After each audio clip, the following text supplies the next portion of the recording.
અમેરિકાના જોર્જિયામાં વસતા ભારતીય સમાજ અને ખાસ કરીને ગુજરાતી પરિવારો માટે એક બહુ જ આઘાતજનક અને શરમજનક સમાચાર સામે આવ્યા છે, જે સાંભળીને કોઈ પણ સંવેદનશીલ વ્યક્તિનું હૃદય દ્રવી ઉઠશે. આ ઘટના છે 26 એપ્રિલ 2026ની વહેલી સવારની, જ્યારે જોર્જિયાના લોરેન્સવિલે વિસ્તારમાં વિન્ડર હાઈવે નજીક આવેલા એક એપાર્ટમેન્ટ કોમ્પ્લેક્સ પાસે એક કાળજુ કંપાવતી દુર્ઘટના ઘટી. આ દુર્ઘટનામાં 3 વર્ષના માસૂમ બાળક મેક્સન્સનું બહુ જ કરુણ અવસાન થયું અને આ મામલે 67 વર્ષના ભારતીય ગુજરાતી મૂળના વ્યક્તિ રોહિતભાઈ પટેલની ધરપકડ કરવામાં આવી છે. ઘટનાની વિગતો મુજબ આ નાનકડો મેક્સન્સ મધ્યરાત્રિ પછી કોઈ રીતે પોતાના ઘરની બહાર નીકળી ગયો. પરિવારને ખબર પડતા જ પોલીસને જાણ કરવામાં આવી અને જ્યારે તપાસ ઓપરેશન શરૂ થયું ત્યારે રસ્તા પર આ બાળક લોહી લુહાડ અને અચેતન અવસ્થામાં મળી આવ્યો હતો. તેના શરીર પર કારની જોરદાર ટક્કરના નિશાનો હતા.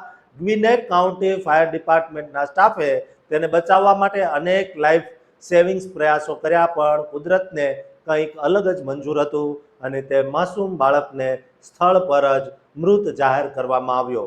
આ ઘટનામાં સૌથી વધુ આઘાતજનક વાત એ છે કે ટક્કર મારનાર ડ્રાઈવર અકસ્માત પછી ત્યાં ઊભો રહેવાને બદલે કે પોલીસને જાણ કરવાને બદલે ત્યાંથી ફરાર થઈ ગયો હતો. પોલીસે તપાસ તેજ કરી અને સીસીટીવી ફૂટેજ તેમજ અન્ય પુરાવાઓના આધારે તે વાદળી રંગની 2008ની મોડલની હોન્ડા CR-V કારને નજીકના એક વેર હાઉસમાંથી શોધી કાઢી. આ તપાસમાં જાણવા મળ્યું કે આ કાર સ્નેલવિલેમાં રહેતા 67 વર્ષના વૃદ્ધ રોહિતભાઈ પટેલ ચલાવી રહ્યા હતા. પોલીસે તેમની ઓળખ કરીને તાત્કાલિક અટકાયત કરી. તેમની સામે ગંભીર ફોજદારી ગુનાઓ હેઠળ કેસ નોંધાયો છે. રોહિતભાઈ પટેલ પર અત્યારે ફેલોની, હિટ એન્ડ રન એટલે કે ગુનાહિત રીતે અકસ્માત કરીને ભાગી જવું અને સેકન્ડ ડિગ્રી વેહિક્યુલર હોમિસાઇડ એટલે કે વાહન દ્વારા હત્યાના ગંભીર આરોપો મૂકવામાં આવ્યા છે. આ ઘટનાને કારણે સ્થાનિક રહેવાસીઓમાં પણ ભારે રોષ જોવા મળી રહ્યો છે, કારણ કે આ વિસ્તારમાં સ્પીડિંગ એટલે કે તેજ ગતિએ વાહન ચલાવવાની સમસ્યાને લઈને લોકો લાંબા સમયથી ફરિયાદો કરી રહ્યા હતા. પણ તંત્રની બેદરકારી અને ડ્રાઈવરની બેદરકારીએ આજે એક નિર્દોષ ફૂલ જેવી જિંદગી છીનવી લીધી છે. મેક્સન્સના પરિવારે પોતાના વહાલ સોયાના અંતિમ સંસ્કાર અને અન્ય ખર્ચ માટે GoFundMe પર એક ફંડ રેઇઝર પણ શરૂ કર્યું છે. આ માસૂમ બાળક વિશે પરિવારે બહુ જ ભાવુક શબ્દોમાં કહ્યું છે કે તે પરિવારના જીવનમાં એક ઝળહળતો પ્રકાશ હતો, જે હંમેશા કુતૂહલ અને હાસ્યથી ભરેલો રહેતો હતો. જે જિંદગી હજુ તો ખીલવાની શરૂઆત થઈ હતી તે માટીમાં મળી ગઈ, તે જોઈને આખું જોર્જિયા અત્યારે ગમગીનીમાં ડૂબી ગયું છે.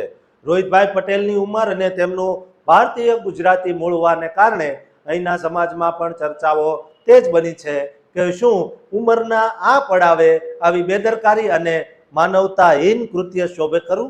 અત્યારે તો રોહિતભાઈ પોલીસ કસ્ટડીમાં છે અને કાયદો પોતાનું કામ કરી રહ્યો છે, પણ મેક્સન્સના પરિવાર માટે આ ક્યારેય ન પૂરાય તેવી ખોટ છે.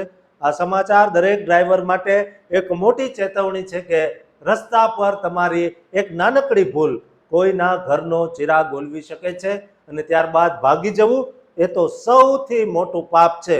દોસ્તો, અમેરિકામાં રહેતા તમામ વડીલોને આ વિડીયો શેર કરજો અને ખાસ કહેજો કે જો તમે ડ્રાઇવિંગ કરવાના હો તો કોઈના જીવનનો ખાસ ખ્યાલ રાખજો અને આ ચેનલને સબસ્ક્રાઇબ કરવાનું ચૂકતા નહીં.